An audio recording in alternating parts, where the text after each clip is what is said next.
Welcome to episode 3 of Leadership Bites, where you'll discover how to manage and motivate others using the language of DISC. Go back 20 years to review old-style leadership. The managers and leaders were often command and control. Do what I say, not do what I do.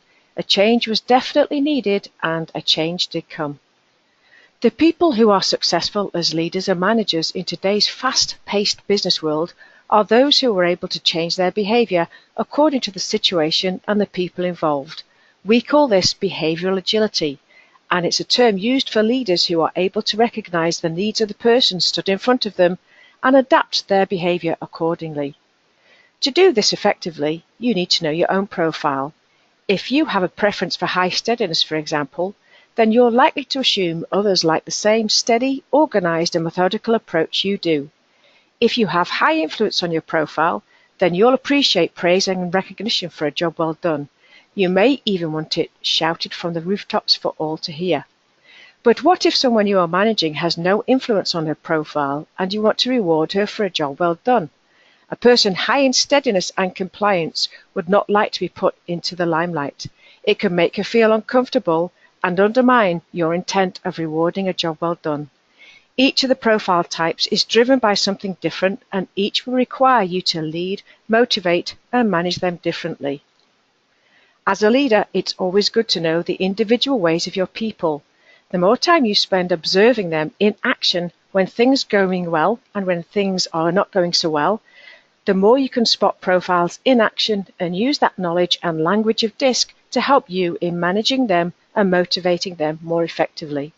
Let's look at what each profile type responds to for motivation. High dominance people are motivated by tangible goals. With their competitive nature, they need something to aim for. Give them the power and authority to reach their targets. High dominance is more likely to ask for forgiveness than permission, so make sure the rules of engagement are clearly defined. They like a challenge and will rise to it if you ensure you keep things interesting for them, as they have a tendency to get bored quickly. High influence is motivated by recognition. They need to know what they do matters and that their contributions count. Some high influence people would love their achievements shared with the whole organization. They like to talk about their opinions, ideas and dreams and be involved in developing stimulating ideas.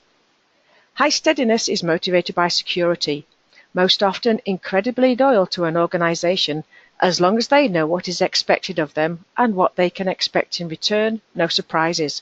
They need to know all the information and they want you to allow them time to come to a decision. They don't respond well to being put on the spot without having time to prepare in advance. High compliance is motivated by policies, the standard operating procedures. Give them the rulebook to devour so they can avoid trouble and calm their world. The high compliance person wants all the facts and usually in writing, and they want you to demonstrate your contributions to their objectives by actions, not words.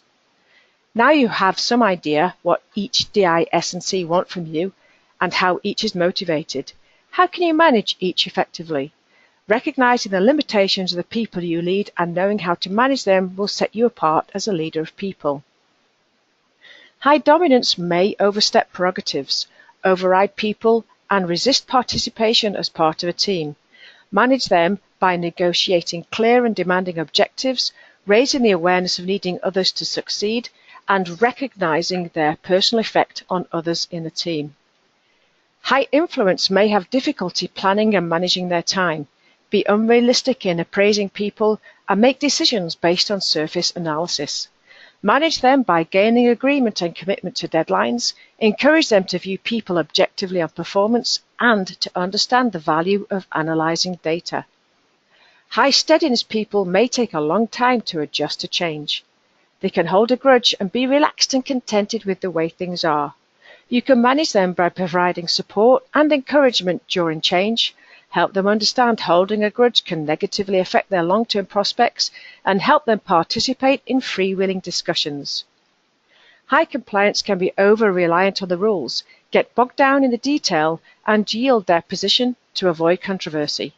You can manage them by encouraging more independence, set realistic time schedules, and help them understand that conflict isn't always negative, that it can lead to greater things. You now understand the power of understanding behaviours and what a difference it can make in your leadership style. In the next episode, you'll learn about the difference that makes a difference for a leader, emotional intelligence. Leadership bite number 4, be the leaders that others want to follow.